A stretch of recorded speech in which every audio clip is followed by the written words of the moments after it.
Simone Biles.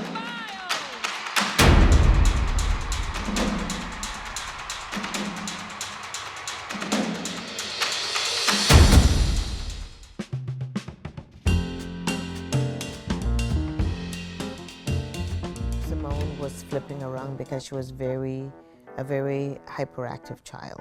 I was constantly saying to stop jumping on the furniture. She flip over, flip backwards, flip behind the furniture. She would also get on the mailbox. I would be yelling because she would do flips from the top of the mailbox. This was what I was dealing with. My brothers used to work at a daycare called Kids Are Kids, and we always had these field trips, but this one was to the gym. And so you had to like sign a waiver and all that stuff. It never occurred to me to put someone in gymnastics. And so when she came home that day, she brought a slip of paper. It was the best thing that ever happened to me. My parents signed in and was like, okay, let's just go with your brothers and see what happens. In my opinion, that was going to save my furniture. And I see these girls, and mind you, I've never seen gymnastics in my life. They're flipping around, all of the things, and me, 6 years old, I'm like, I could do that. Like, not knowing, I just like feel like I could do that, and I'm watching them, I'm super intrigued. Somebody does something, I do something, and then the coaches look over and they're like, can you do that again? Like, what did you just do? Have you ever been to gymnastics? It's like, no, this is my first time. And I did it again, and they're looking at my body build, and if I show you pictures whenever I was younger, like, I was built, like I was ripped. For no reason, that's just how I was built. And so they were like, you've never done a sport, your body stature is like, it's made for gymnastics, and they're like, that's not normal. And so they sent a letter home, and I gave it to my parents. My mom saw it, and she was like, okay, do you want to do the one with the 4 events, or do you want to do tumbling, and then maybe you'll go to cheerleading? And I was like, I want to do the one with the 4 events. And that's how I started. I remember the day a little bit. I remember we always lined up at like the upstairs door before, and we got instructions of what we could and couldn't do. And I just remember watching them like on beam and on floor, and I'm like, I think I can do that, so I would try to copy them. I just loved it so much, and I loved learning all the new skills and doing all the different events. After a couple of classes in the front, which is like the rec classes, I remember being taken to the back and like, okay, you're gonna start team now. And like all my friends in the front were like, huh? And I was like, oh, okay. So I just went to the back pretty much automatically. When Simone started gymnastics, she moved in the levels very quickly. She was a beginner, and then that lasted maybe a week or two, and then she started moving up the levels. Here is Simone Biles, clearly taller than the beam.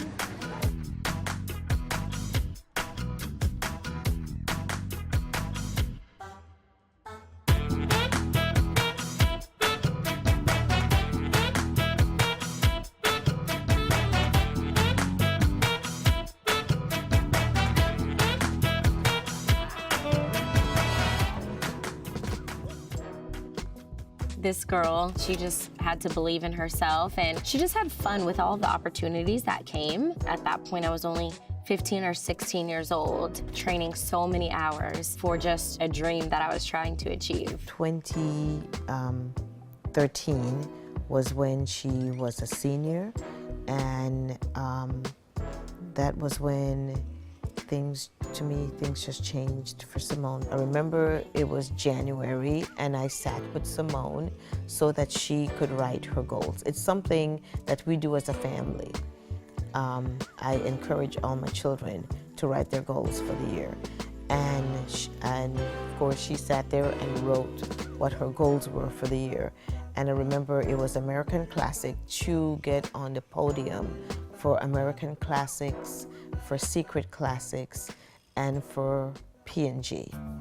And those were her short-term goals. And then as a long-term goal, on a piece of paper, she wrote that she wanted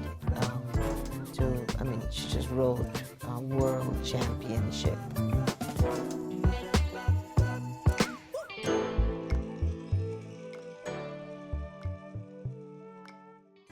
Okay, I see you getting distracted in the middle of the skill. Okay, so if you want the cameras out, I can go tell them to stand against the wall, or I can tell them to wait outside until we're done.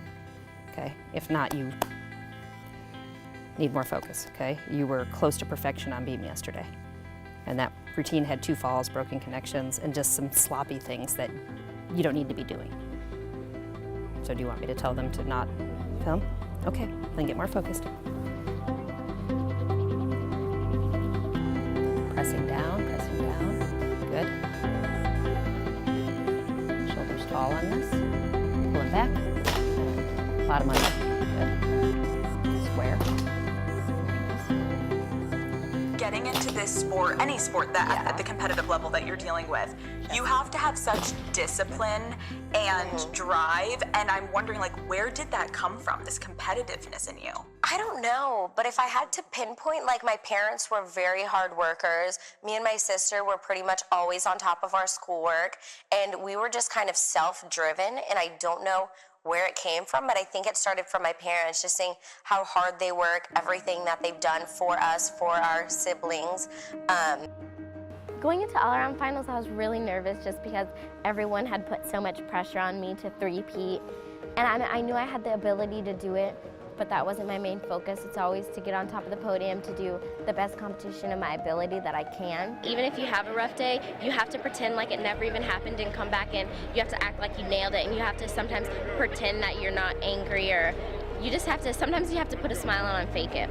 For Simone, going into 2014, she's now the defending world champion, which is, for the Americans, this bodes very well. She'd proven herself, and now it was, okay, now you're the defending world champion, so now you have more pressure on you, so there's an extra expectation. She did it the year before, and she knew that this was something that she could do. I felt a little bit more pressure that year because I was like reigning world champion, but other than that, I just tried not to think about it, and it was just like, I don't know, just go out there and do what I usually do. I was just harder on myself about it. In 2015, this is a mature Simone. This is a Simone that deep down wants to win a 3rd world champion, but there is so much pressure on this Simone. So it makes a big difference. This is a goal that you wrote down. You need to go and achieve that goal. It's no different from any other goal.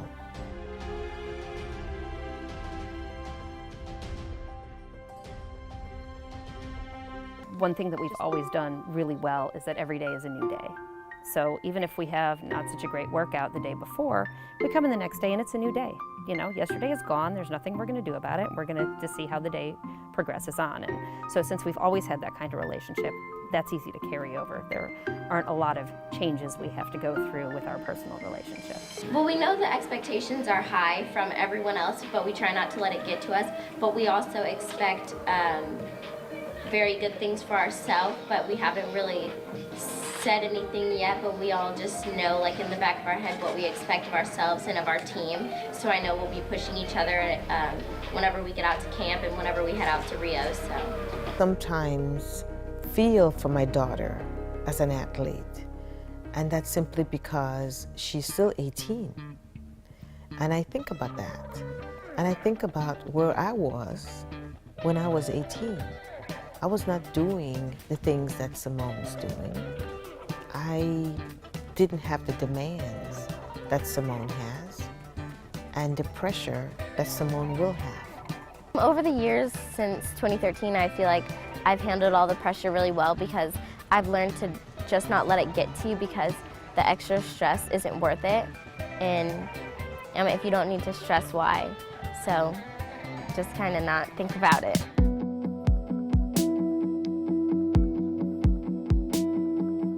Because the average person in America, they'll always put their mental health on a back burner to kind of seem okay to people or to keep doing their job. But in the end, once you work on your mental health, then everything falls into place and it works better and you become a better person and version of yourself. So I felt like I was that strong person that everybody was like, oh my God, Simone's so strong. She has a strong personality.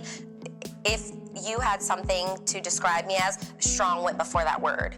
So I felt like I could never show a sign of weakness, but I just always felt like I was the strong one for my friends, the strong ones for my family, the strong ones. So it was just kind of like, I got to a point where it was so hard for me to cry or show emotion, but I also think that came from gymnastics. It's like, throw all that out the window, work on what you need to work on, and then outside at the gym, whatever happens, happens.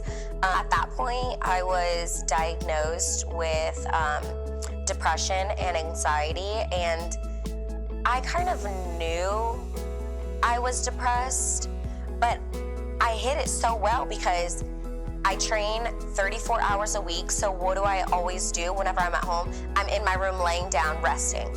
But I knew this resting was very different. Like, it was hard to get out of bed. It was hard to do anything. It felt like everything felt heavy in the end of the world. And again, a lot of sleepless, crying nights. Like, why me? Because it's just like, and then you kind of play victim, and then it seems like, again, nobody can relate to you, nobody's listening, I trusted this person, this, that, the other. So it just felt very, I wouldn't even say dehumanizing, but it felt like I held a lot of the guilt that wasn't mine to hold. The fucking worst. Yes, and I think that was the hardest for me to process. And I learned through therapy, like, yes, this is not my guilt to hold, but to convince myself that, because it's easier said than done. Totally. But to convince myself that, it was really, really hard. And I think I'm still working on that in therapy. Like, it's gotten a lot better, and I feel comfortable, and now I can have conversations and stuff like that. But yeah, I have good days, I have bad days, but I also know that that doesn't define me. After the Olympic Games, I started therapy almost immediately. I think therapy has helped save me from past things that I've gone through, but also it gave me the confidence and the comfortability to compete again, because I don't think without therapy, I would have ever competed again. Every time I'm with a new therapist, it feels a little bit uncomfortable. So I like to start by saying, like, hey, I'm like an onion, let's peel the layers. Like, I'm an open book anywhere else, but with trauma, it has to be by layers, because listen, I still have to put on face, I still have to go do these shows, so it was kind of layers by layers, but like the compartmentalizing that we do as an athlete and just as a human, I know a lot of us do it, was insane, and I don't know how I got through it, but honestly, I think the tour helped me get out there and realize there's more to life than gymnastics. And I honestly thought, since I didn't compete at the Olympics in the way that I was supposed to, and that we didn't win gold, I thought nobody was gonna show up to my tour stops. And night after night, it kind of filled my cup up, because all of these girls and the fans came out. And I remember after a show, sometimes we get to see our family, but since COVID, it wasn't too much family.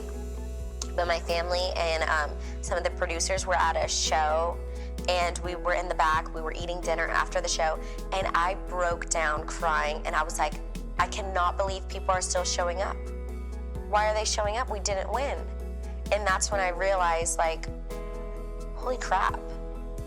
It's not about that. At the end of the day, we're human too, and so you guys have to respect that. So I got a lot of great feedback from that, but it is hard to talk about mental health because people can't see it, they can't grasp it.